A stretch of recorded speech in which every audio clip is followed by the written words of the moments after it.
Bueno, mis hermanos, quiero ahora compartir esta palabra con ustedes.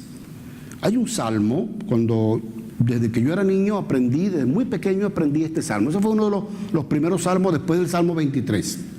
¿Por qué será que siempre nos enseñan cuando somos pequeños el Salmo 23? Pero el Salmo 91 también me lo enseñaron cuando yo era un niño. Fue uno de los primeros salmos que yo aprendí, el Salmo 91. Por cierto que allá en Venezuela, no sé si acá, en la población latina, allá se tiene la costumbre, las personas que no son creyentes, y algunas también, de que dejan la Biblia abierta en la sala, en la mesa de la sala, ponen allí el Salmo 91 abierto, como una especie así de protección. Y me suena así como medio brujería eso, ¿verdad? Creo que era un poco lo que estábamos hablando en estos días atrás. Pero no, el Salmo 91 tiene una enseñanza muy importante que tengo que aprender aquí. ¿O ustedes lo aprenden allá? Ah, perdón, si lo tenía aquí. Lo que pasa es que estaba tratando de verlo allá y no. Ok. Este Salmo 91 tiene una profundidad muy, muy grande, muy, muy hermosa. Pero yo quiero tratar solamente dos textos nada más. El versículo 1 y 2. Vamos a leer Salmo 91, 1 y 2. Dice: el que habita al abrigo del Altísimo morará bajo la sombra del Omnipotente. Diré yo a Jehová, esperanza mía y castillo mío, mi Dios en quien confiaré. Este es el salmo que yo le estoy llamando el salmo de la esperanza, la fortaleza y la confianza. Pero estos dos textos resumen, y no solamente resumen, sino que condicionan estas tres promesas contenidas en el Salmo. Y es lo que yo quiero con ustedes plantear. Primero, nosotros encontramos cuando estudiamos este Salmo que tenemos alguna situación, un problema, una necesidad. Vamos a encontrar en estas palabras siempre la esperanza de que el Señor está allí con nosotros y siempre dispuesto a auxiliarnos. Cuando nos sentimos débiles y acosados por algo, por una situación, entonces encontramos en estas palabras, en estas promesas, esa fuerza, esa fortaleza para esa protección que el Señor nos promete allí.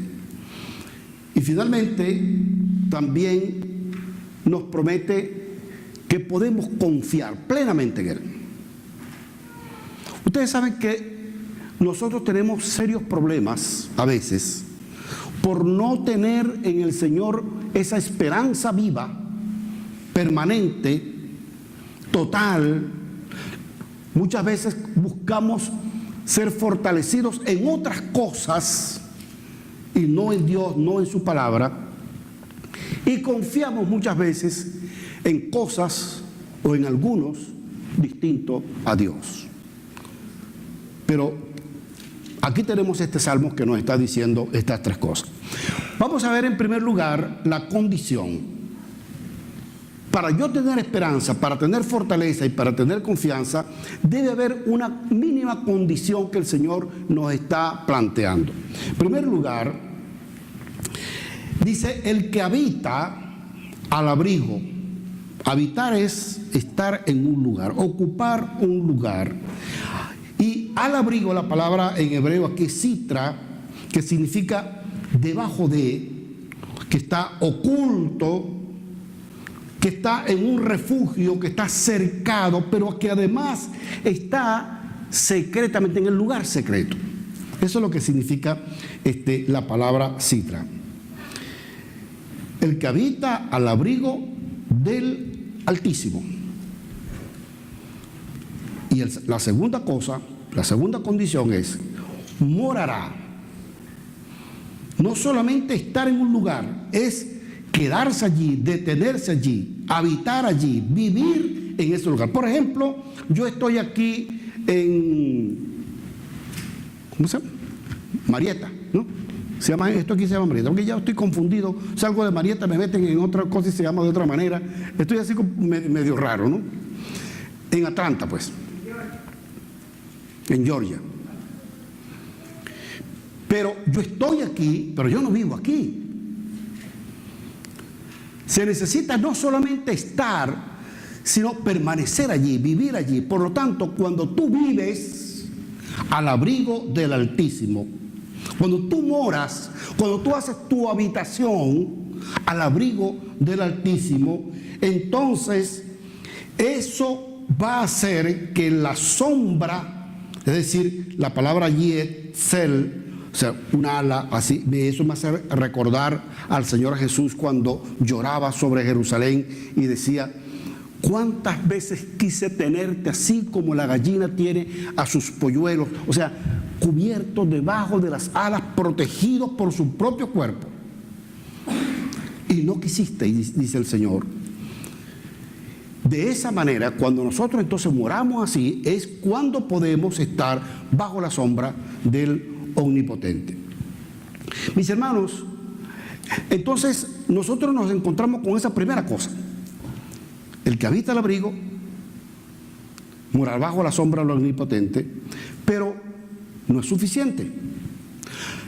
Vamos a ver algún punto muy importante con relación a estos dos textos que acabamos de ver.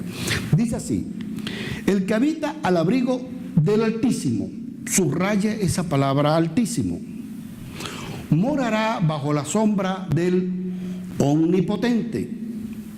Y el segundo texto dice: diré yo a Jehová, subráyala también, esperanza mía y castillo mío, mi Dios en quien confiaré. Usted sabía que estos dos textos tienen 4 nombres para llamar a la divinidad, a Dios. Pero resulta que lo dice en un orden que yo puedo descubrir, y lo que quiero es que descubramos juntos una revelación de Dios, una revelación de la divinidad. Fíjense, para que yo pueda estar permanentemente bajo la sombra del Omnipotente, no me funciona. ¿Por qué? Bueno, no importa. Si ustedes lo pueden manejar allá, mejor.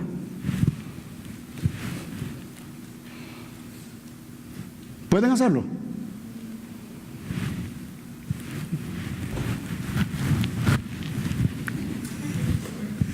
Por eso es que no me gustan estos corotos. Yo prefiero así el papelito.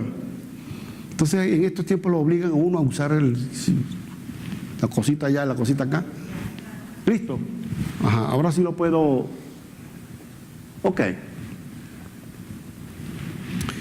Vamos a ver ahora la revelación de esta divinidad. Fíjense bien. Primero, la primera palabra que encontramos es el que habita al abrigo del Altísimo. La palabra que se utiliza allí es Elión. Esa era la palabra que se utilizaba para significar el Altísimo. Y resulta que nosotros encontramos en Génesis capítulo 14, versículos 19 al 22, un momento en que Melquisedec dice que era el rey y el sacerdote del Dios Altísimo, es decir, de Elión.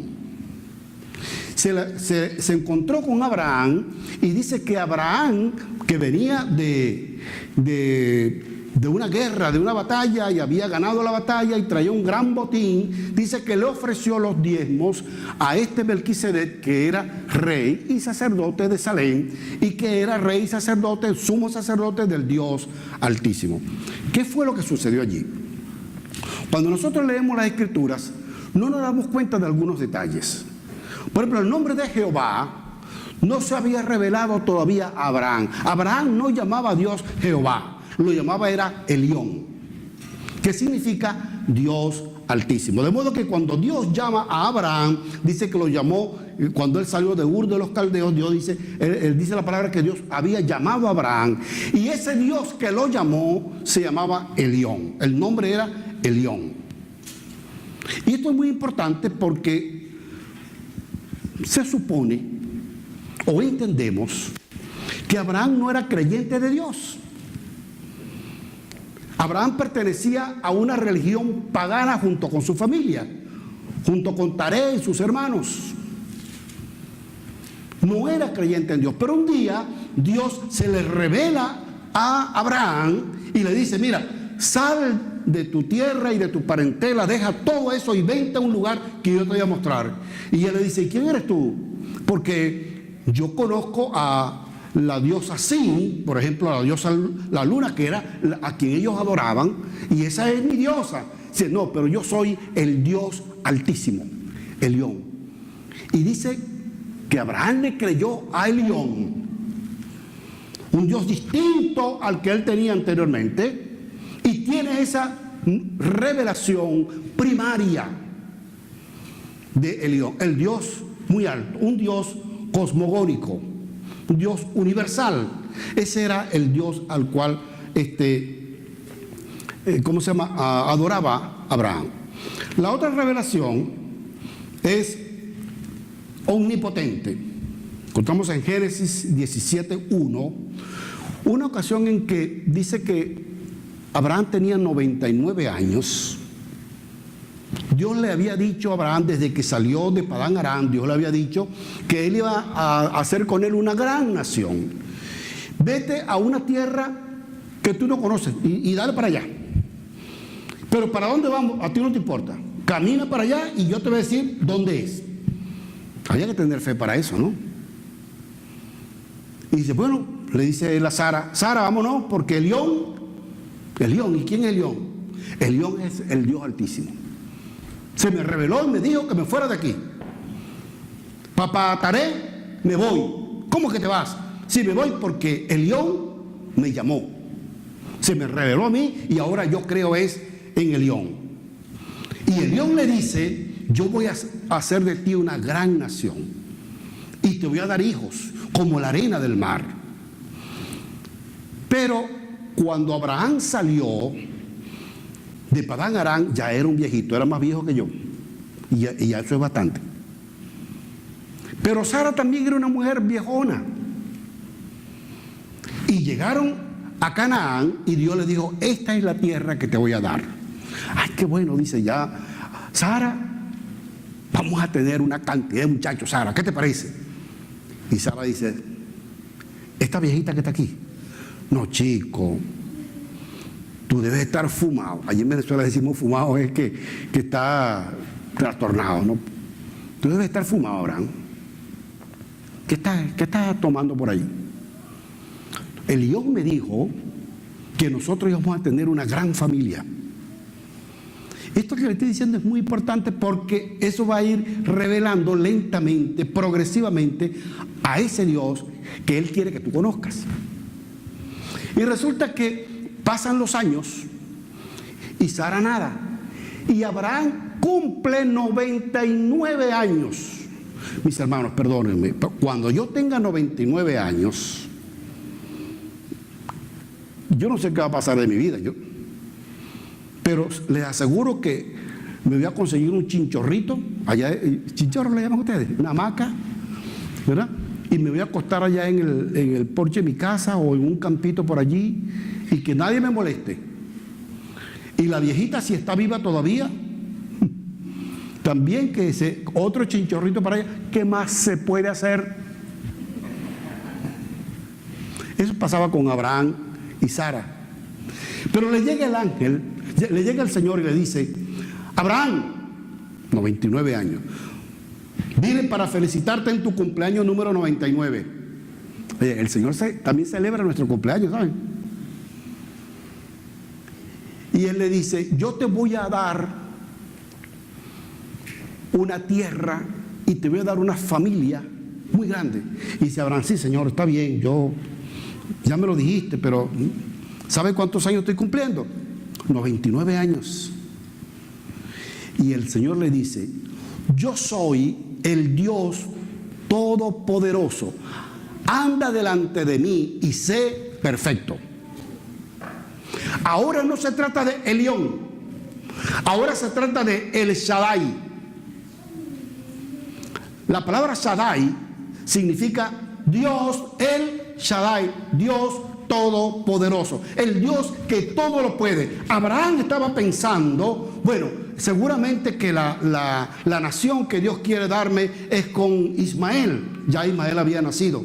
Y el Señor le dijo, no, no es con Ismael, es con Sara. Sara va a tener un hijo. Pero el Señor, ya Sara tiene 89 años. Era viejita. Sara tenía 89 años. Y él tenía 99. Ya los dos no podemos tener muchachos. Abraham, yo soy el Dios todopoderoso. Lo que quiero es que no solamente creas en mí, sino que andes conmigo. Y en ese momento es cuando Abraham llega a tener una mayor revelación de parte de Dios. Ya no es el Dios altísimo. Ya no es el Dios cosmogónico, aquel que hizo las cosas. Ya es el Dios que está dispuesto a hacer por Abraham cosas imposibles.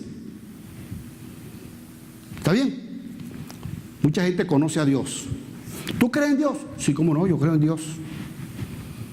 Pero de allí a creer que Dios puede hacer conmigo, puede hacer en mi vida cosas imposibles, es otra cosa.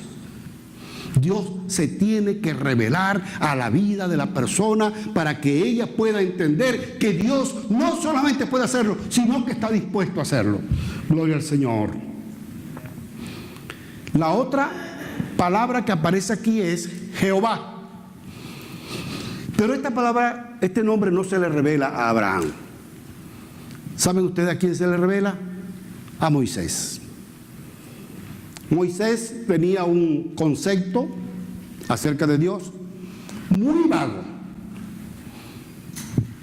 Él estaba, ya ustedes conocen toda la historia, en Egipto, todo aquello, y él estaba en Madián pastoreando las ovejas de su suegro.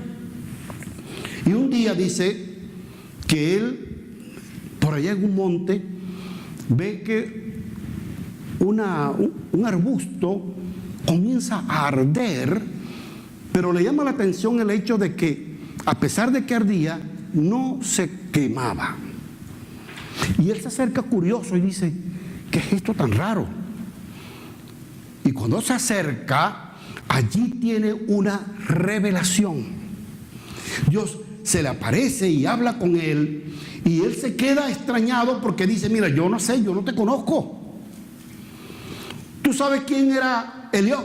Elión sí, porque ese era el Dios de Abraham, de Isaac y de Jacob. ¿Y sabes quién era el Shaddai? Bueno, sí, ese Dios es el mismo Elión, solo que Dios el que todo lo puede. Pero hasta allí yo sé nada más. Y le dice el Señor, ahora yo quiero que tú conozcas otro nivel de Dios. Es el nivel de que yo soy el eterno. Yo soy el que estoy allí siempre para ti. Ah, esto es nuevo, dice Moisés. Porque Moisés estaba tan, pobrecito el hombre, había sido tan sabio y después se convirtió en medio bruto. Creo que no es por menos, ¿no? Pasó 40 años que solamente lo que veía eran animales, ovejas, chivos, cosas de esas. ¿Y quién no se va a poner bruto así? Ya hasta había dejado de hablar. Por eso fue que yo soy torpe de hablar, pero por supuesto, 40 años con vacas, con ovejas, ya ni hablaba con las ovejas y lo único que decía era ¡meh! Porque ese era el vocabulario, el idioma de las ovejas. Ya hasta había dejado, le pasó como me está pasando a mí, que no aprendo nada del inglés y se me está olvidando el español. Eso le pasó a Moisés. Casi no hablaba Moisés. Y el Señor le dice, yo soy Jehová. Porque él dice, bueno, pero está bien, yo me presento allá a casa de el pueblo de Israel, allá en Egipto, y le digo, mira, se me pareció el Dios de Israel, el Dios de ustedes, el Dios de Abraham, de Isaac y de Jacob. Así. ¿Y quién es ese? El león. El león, sí, el león, el Dios que hizo las cosas, pero nosotros no lo conocemos. Bueno, sí, pero el Shaddai, el que todo lo puede. Sí, nosotros tenemos referencia de que Él puede hacerlo todo, sí. Pero ahora le dice, no, yo tengo un nombre, le dice. Mi nombre es Jehová, o Yahvé, o Jehová. Ese es tu nombre. Con ese nombre tú te vas a presentar a mi pueblo y le vas a decir: Jehová me habló en el desierto y me dijo que viniera aquí porque los voy a sacar de este lugar y les voy a dar liberación. Pero la revelación del nombre de Jehová tenía mucho más una connotación mayor. Significaba que ahora era un Dios nacional. Era no solo el Dios de Abraham, de Isaac, de Jacob y ahora de Moisés. Era el Dios de ese pueblo. De allí en adelante comienza a expresarse algo muy significativo. Jehová de los ejércitos. ¿No se da cuenta de eso? Jehová del pueblo, Jehová de la nación. Esta nación tiene un Dios. ¿Y cómo se llama ese Dios? Porque allá en Egipto era Osiris, era Ra, pero el Dios de Israel se llamaba Jehová. Ese es el asunto, esa es la revelación ahora. Y es un Dios permanente, un Dios eterno. Ustedes saben que los dioses de Egipto habían cambiado ya en la historia, habían cambiado algunas veces de nombre o de figuras, etc. Por eso es que Dios se revela como el Dios eterno. Es un Dios que no cambia, pero además es nuestro Dios, el Dios del pueblo, el Dios de la nación. Finalmente, la otra cosa es Dios. Mi Dios en quien confiaré. Pero ¿saben? Esta expresión de mi Dios no se le revela a ninguno de ellos. Se revela en el Nuevo Testamento a la iglesia de Jesucristo. Y adivinen ustedes a quién se le revela este nombre. A alguien que muchas veces nosotros denigramos de él. A veces hasta decimos, no quiero ser como él. ¿Sabe quién? Tomás. Léanse en Juan 20, 28. Tomás. Sí, Tomás. El que supuestamente era incrédulo. Tomás no era incrédulo. Tomás era práctico o pragmático. Tomás era que él quería estar bien seguro, él no se podía poner a decir cosas que él no había visto y tocado. Ese era el problema de Tomás, que era demasiado pragmático. Yo me identifico un poquito con Tomás, porque yo soy así también. A mí no me gusta mucho que me estén diciendo cosas que yo no entiendo bien. Yo tengo que entenderlo bien, tengo que constatarlo, tengo que tocarlo, tengo que verlo. Y Tomás era así. Un día, el Señor, después de la resurrección, se le aparece a los discípulos. Y cuando ellos ven, era el Señor resucitado, pero Tomás no estaba. Más tarde llega Tomás y le dicen ellos, Tomás, ¿qué te parece? El Señor resucitó. Ay, sí, hombre. Te van a venir con ese cuento que resucitó. Resucitó Tomás y vino y se presentó aquí con nosotros. No, hombre, chicos, eso fue un sueño que ustedes tuvieron. Sí, Tomás, en realidad sí es verdad. No, hombre, ¿tú sabes cómo yo creo?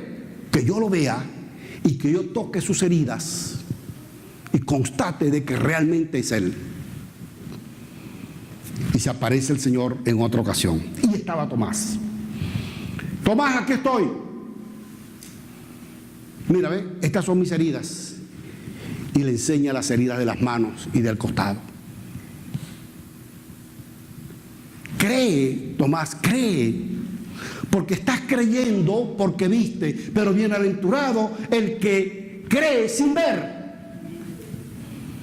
Afortunadamente, gloria a Dios, todos nosotros hemos creído sin ver, por lo tanto somos bienaventurados. ¿Cuántos sienten que son bienaventurados? Yo no he visto al Señor, lo voy a ver pronto, lo voy a ver, pero no significa que no crea en Él. ¿Y saben qué hace Tomás? Dice que Tomás se inclinó y le dice la cosa más grande, la verdadera revelación. Señor, Dios mío, Dios mío, Señor mío. Yo no sé si ustedes se dan cuenta de lo que está pasando allí. Ninguno de los apóstoles, ninguno de los discípulos, de los que habían andado con el Señor, le había llamado Dios.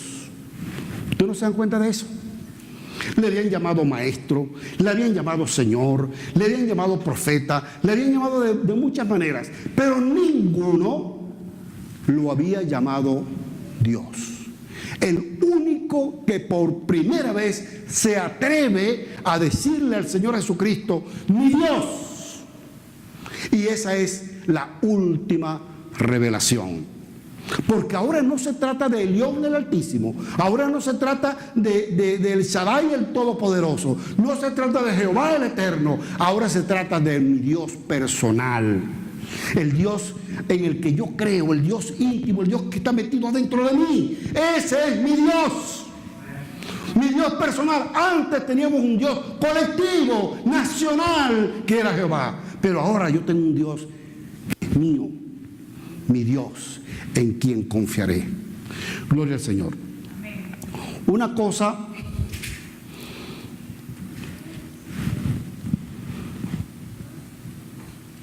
yo quiero plantearles a ustedes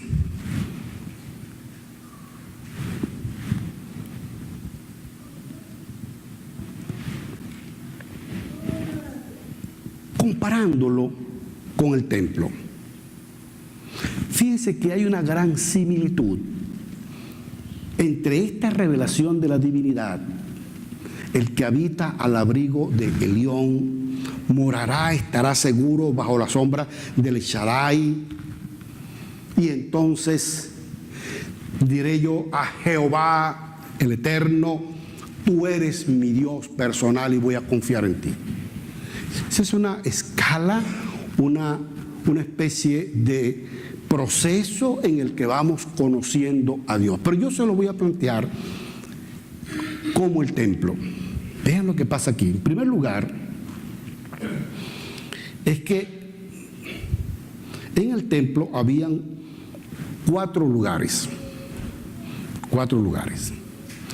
El primer lugar es el patio. Estaba el patio. Vean esto. En el patio podían llegar hasta los gentiles inclusive. El patio, habían 2 muros que rodeaban el templo.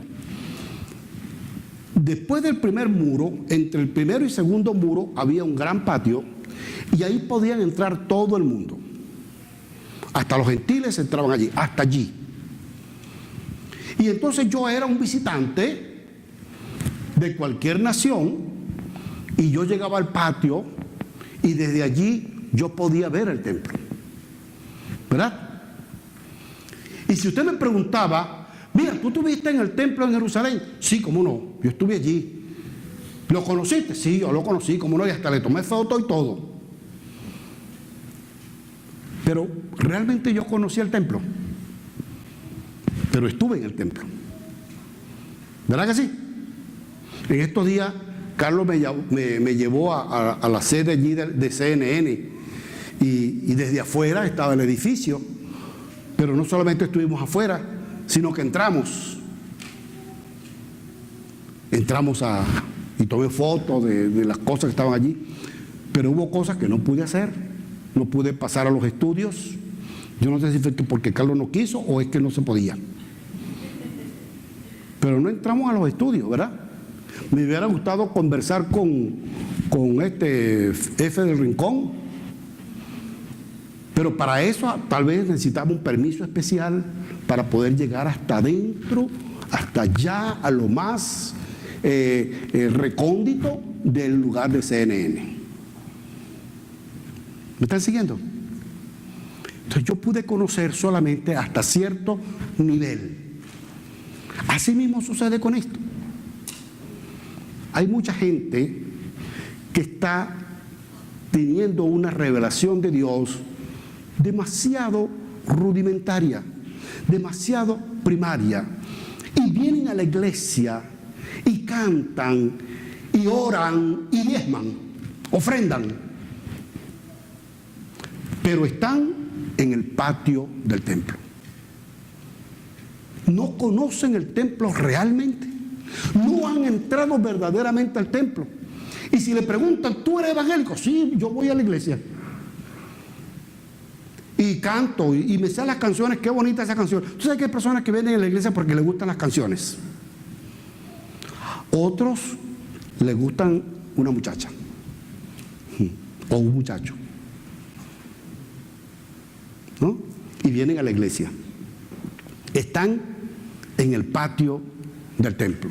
No han podido entrar al patio porque dentro del templo, porque para poder entrar, tú no puedes entrar si eres gentil. Tiene que haber un cambio, tiene que haber una transformación, tiene que convertirte en aquel tiempo de gentil a judío. Y en este caso, tú tienes que convertirte ahora a verdadero cristiano para poder entrar al templo.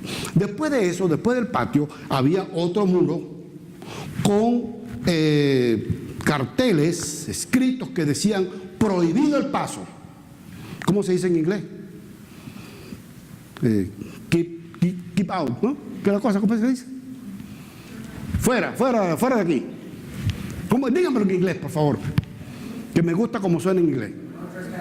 ¿Ah? Bueno, eso. Fuera de aquí. No se permite entrada aquí. Si tú eras gentil, tú no puedes entrar allí. Y ese era el atrio. En el atrio era como una especie de porche. Ya tú estabas dentro del templo. Ya estabas en el templo. Y era el atrio. En el atrio era donde se reunía la gente, generalmente, a discutir en el templo. Allí fue que el Señor estuvo enseñando la palabra en el atrio, ¿no? Y tú ibas al atrio y en el atrio tú cantabas y hacían cultos hermosos y se alababa al Señor y se adoraba a Dios en el atrio. Y ahora sí tú puedes decir, yo estoy en el templo. ¿No es correcto? Déjeme decirles que algunos lograron traspasar el muro del patio y ahora llegaron al atrio. Y ahora pueden cantar, ya ahora entienden las canciones, se convirtieron al Señor, el Señor vino a sus corazones y ahora son hijos de Dios. Y adoran al Señor y alaban al Señor, pero Dios le dice, ¿te vas a quedar aquí en el atrio? Oh, sí, Señor, aquí se está chévere. Aquí se está bien. Qué bonito es esto. Qué hermoso encontrarnos con los hermanos. Y el salmista decía, yo quiero estar en los atrios del Señor y alabarle permanentemente, por siempre alabarle en sus atrios. Pero el mismo salmista comenzó a descubrir cosas que es lo que me gustaría que descubriéramos hoy. Estaba un lugar más adentro, que era el lugar santo. ¿Se dan cuenta cómo se viene revelando la divinidad? Primero el león, sí, Dios, cualquier Dios. Los gentiles creen en Dios e iban al patio y decían, qué bonito, esta es la casa de Dios, más nada. Hasta que finalmente podían entrar al atrio y decir, ahora yo soy parte de esto. Me doy cuenta que ese es Dios quien puede hacer todas las cosas por mí. Y puedo adorar a Dios y puedo alabar al Señor. Dios no quiere que te quedes en el atrio. Dios quiere que tú des un paso más adelante y vayas al lugar santo, ¿verdad? Allí tenemos en el lugar santo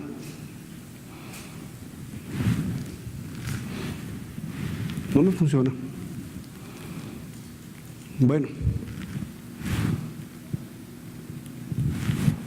No me funciona la cosa esta, no importa, dejemos eso así. En el lugar santo, allí ahora no entra todo el mundo.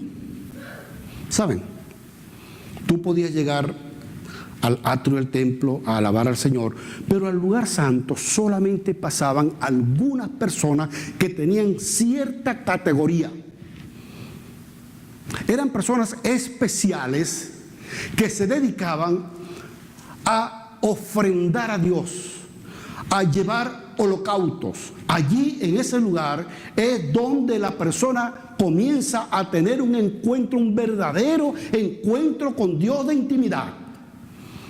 Y hay una entrega de la vida. El apóstol Pablo decía, en sacrificio vivo, santo y agradable a Dios. Es donde nosotros podemos entregar nuestras vidas en sacrificio al Señor. ¿Está bien? Es distinto que el atrio. En el atrio todo es una fiesta, una alegría. Hay hermanos que viven en la alegría del atrio, en el gozo del atrio, pero Dios quiere que tú llegues al lugar santo, donde allí tú puedes entregar tu vida, una vida de total entrega a Dios, donde tú ofrendas tu vida a Dios. Y saben, mis hermanos, finalmente hay un lugar más allá. ¿Tú crees este es el lugar? De aquí no hay más nada que buscar. Miren cómo yo he venido conociendo a Dios paulatinamente, progresivamente, y ahora estoy en el lugar santo. De aquí nadie me saca. De aquí yo no quiero salirme de este lugar. Aquí yo tengo mi vida entregada a mi Dios. Aquí tengo contacto con el Señor. De aquí yo puedo intervenir a favor de otros hermanos, y yo puedo intervenir a favor mío. Y yo puedo escuchar la voz de Dios y llevarla al pueblo, y escuchar la oración del pueblo y llevarla a Dios. Es el lugar de intercesión. ¿Cuántos están en ese lugar? Como que ustedes no quieren estar ahí. ¿Por qué no damos un pasito más adelante? Hay un lugar cerrado. Ahí sí no es para todos aquellos que quieran hacer sacrificios. Ahí es mucho más. Allí es donde yo quiero estar. Y por favor no me saquen de allí. Es el lugar santísimo. El Sancta Sanctorum es el lugar más secreto. Por eso es que el salmista descubre esto y dice, llévame a tu lugar secreto. Y allí yo puedo inquirir. Hermano, allí no vamos a pedir nada. Allí no se pide. Ese no es un lugar de intercesión. Ese no es un lugar de ofrenda. Eso es mucho más que eso. Es solamente, ahí tú no vas a poder ver más nada. En el lugar santo tú puedes ver a tus hermanos y llevar la ofrenda de tus hermanos a Dios. Pero en el lugar santísimo, allí no hay nada. Solamente tú, como dice la canción, tú y yo. Es el lugar de intimidad, es el lugar secreto de Dios. Allí es que Él quiere que tú llegues y que tú permanezcas. El que habita en ese lugar, el que mora en ese lugar. Ya allí la protección no hace falta, ya allí la fortaleza no hace falta, ya allí la esperanza no hace falta. Ya allí lo único que queda es contemplar la hermosura de su santidad. Es cuando no tenemos otra cosa que postrarnos ante la última revelación de que tú eres mi Dios. Gloria a Dios. Sí, en el lugar santo tú eres el Dios de la iglesia. ¿Verdad que sí? Y oramos juntos. Y tenemos la revelación de su palabra. Y es importante eso. Pero no quiero quedarme allí. Quiero avanzar más. Me acuerdo del profeta Ezequiel, cuando el Señor lo lleva al río que sale del templo, y dice que él se mete y las aguas se le dan a las rodillas. Y el Señor le dice, un poquito más adentro. Ezequiel ve a todos los lados y dice, yo como que no, a mí nunca me enseñaron a nadar. Mis padres nunca me dejaron que yo me metiera en el agua para aprender a nadar. ¿Será que me meto un poquito más allá? Sí, le dice el Señor, métete más adentro. Y dice que se mete y el agua le daba por los lomos, por la espalda. Y usted alguna vez se ha metido así sin saber nadar un lugar, un río o en el mar, y el agua le da por aquí y ya uno está viendo hacia los lados y ¿no? Y entonces le dice el Señor, ¿está bien con eso? ¿Tú crees que está bien allí? Bueno, Señor, usted sabe qué es lo que yo necesito. Métete un poquito más, pues. Y entonces el profeta se mete más adentro. Y ahora el agua le da por aquí. Y tiene que sacar la naricita para poder respirar. Y ya los pies en puntilla pegan del fondo. Usted se está imaginando eso, ¿verdad? Señor, yo creo que hasta aquí está bien. ¿No le ha dicho usted al Señor eso? Señor, hasta aquí está bien. Me siento bien con lo que tú me has dado. Y miro alrededor y veo una familia bonita que alaba al Señor y sirve al Señor. Y gracias, Señor, por esto. Y veo una iglesia hermosa con la que nos amamos. Decimos, Señor, con esto es todo lo que yo necesitaba. Y el Señor dice, ¿por qué no te atreves a irte un poquito más adentro? Y saben, el profeta da un paso más adelante. Ahora las puntillas de los pies no tocan fondo. Ahora dice que tiene que abandonarse al agua, a la corriente, para no hundirse. Y ahora le dice al Señor, ¿qué tal te parece el asunto? Bueno, Señor, ahora estoy dependiendo de ti, porque yo no sé nadar.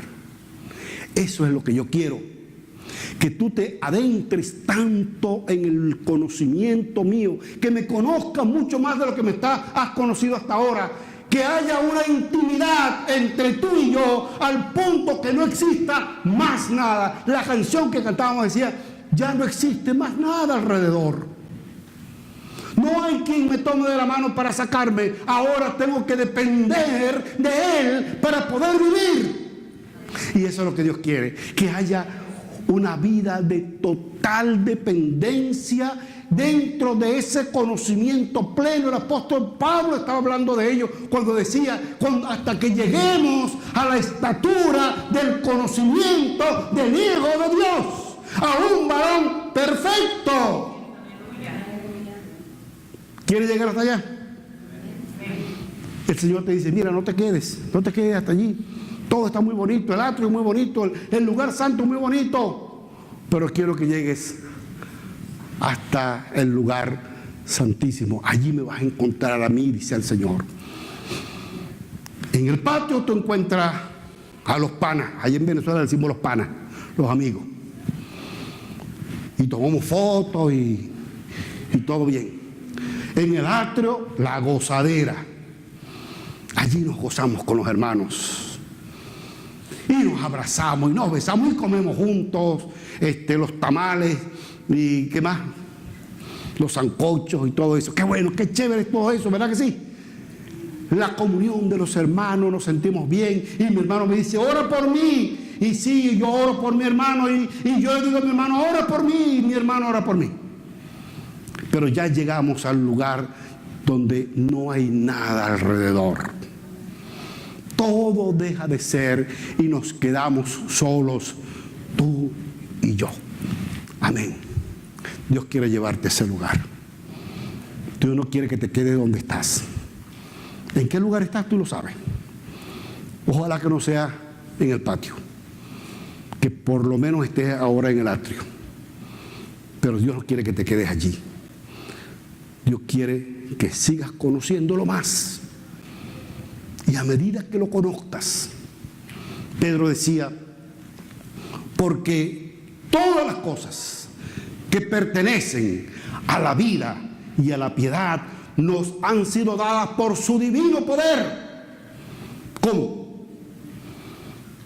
Mediante el conocimiento del Hijo de Dios.